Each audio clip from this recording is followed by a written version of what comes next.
Hello everyone, આપ doctor Mohal Banker, intervention radiologist from Bankers vascular hospital. અને આજે આપણે વાત કરવા જઈ રહ્યા છે જે પાઇલ્સની એડવાન્સ ટ્રીટમેન્ટ છે, હેમરોઇડલ આર્ટરી એમ્બોલાઇઝેશન. પાઇલ્સનો રોગ વિશે જે દર્દી સફળ થતું હશે એને ખબર છે કે બહુ જ પેઇનફુલ હોય છે, બ્લીડિંગ થતું હોય, બ્લીડિંગને કારણે બીજા બધા કોમ્પ્લિકેશન્સ, એનિમિયા, વીકનેસ એ બધું ડેવલપ થતું હોય. અને આ રોગમાં રોજે રોજ સફર થવાનું આવતું હોય છે. કારણ કે જે મસા ડેવલપ થયા હોય એ મસાને કારણે બ્લીડિંગ તો થાય, એની જોડે જોડે આજુબાજુ જે ફિશર ડેવલપ થાય છે, જે સ્ટૂલ પાસ કરતી વખતે પેઇન થાય છે, એ બધું અસહ્ય હોય છે. અને અત્યાર સુધી જે ટ્રેડિશનલ ટ્રીટમેન્ટ છે, આયુર્વેદિકમાં જે ક્ષારસૂત્ર કહીએ છીએ કે એલોપેથીમાં જે લેઝર કહીએ કાં તો સ્ટેપલર કહીએ, આ બધાની અંદર મસાનો જે વધેલો ભાગ કટ કરવામાં આવે છે, પેઇનફુલ છે, એનું ડ્રેસિંગ આવે અને પ્લસ એના કોમ્પ્લિકેશન છે, એના સ્ટ્રક્ચર ડેવલપ થાય, આ બધા પ્લસ કે રિકરન્સ કે આ બધી ટેકનિક જે કરો છો એમાં વધેલા ભાગને તમે કટ કરો છો મસાના, પણ જે રૂટ કોઝ છે એને તમે ટાર્ગેટ કરતા નથી. એટલે આજે તમે મસાનો ભાગ કાપો છો પણ કાલે ફરી થવાનો જ છે, કારણ કે અંદરનું પ્રેશર બહુ જ વધારે છે. એટલે જેમ નદીનું વહેણ હોય એમાં પૂર આવે તો એ નવો રસ્તો શોધી નાખે, એમ નવી જગ્યાએ મસો ડેવલપ થાય. સો આ બધાને કારણે પેશન્ટ રિપીટેડલી વર્ષો સુધી હેરાન થતું હોય છે. જ્યારે અમે જે નવી ટ્રીટમેન્ટ એડવાન્સ કરીએ દેટ ઇઝ કોલ્ડ હેમરોઇડલ આર્ટરી એમ્બોલાઇઝેશન. અને આ ટ્રીટમેન્ટથી જ્યારે પણ કોઈ પણ દર્દીની સારવાર કરવામાં આવે છે ત્યારે બ્લીડિંગ તો તરત જ સ્ટોપ થઈ જાય છે. આમાં કોઈપણ જાતના ટાંકા કટ આવતા નથી.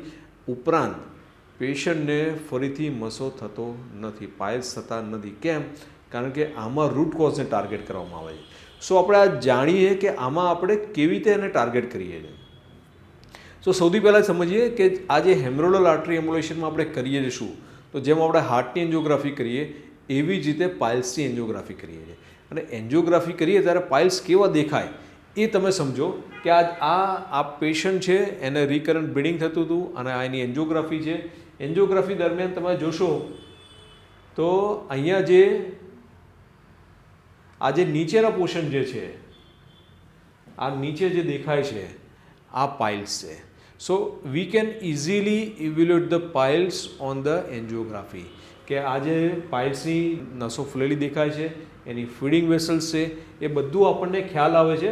અને એકવાર એ આઈડેન્ટિફાઈ કરીએ પછી પર્ટિક્યુલરલી એ જ નળીમાં આપણે જઈએ છીએ, જે ટાર્ગેટેડ વેસલ્સ છે એની અંદર જઈ એમાં સ્પેશિયલ એમ્બોલાઇઝિંગ પાર્ટિકલ આવે છે અને સ્પેશિયલ કોઇલ્સ આવે છે.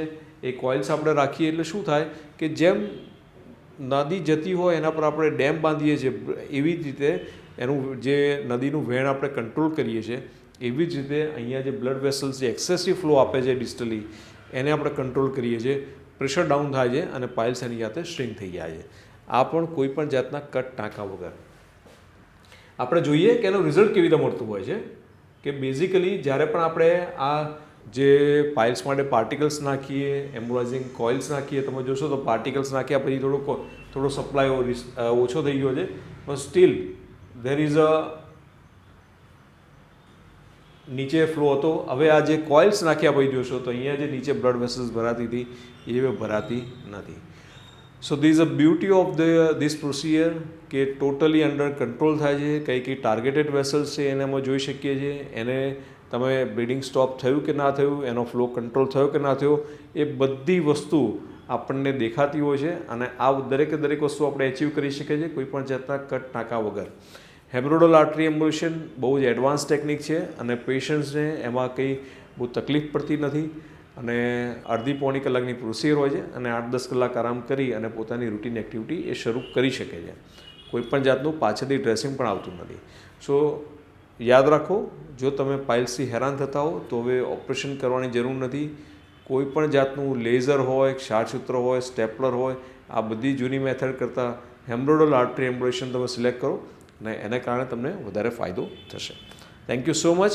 તમારે બીજું કોઈ પણ ક્વેશ્ચન હોય તો do ask me. I will be very happy to give you answer. Thank you.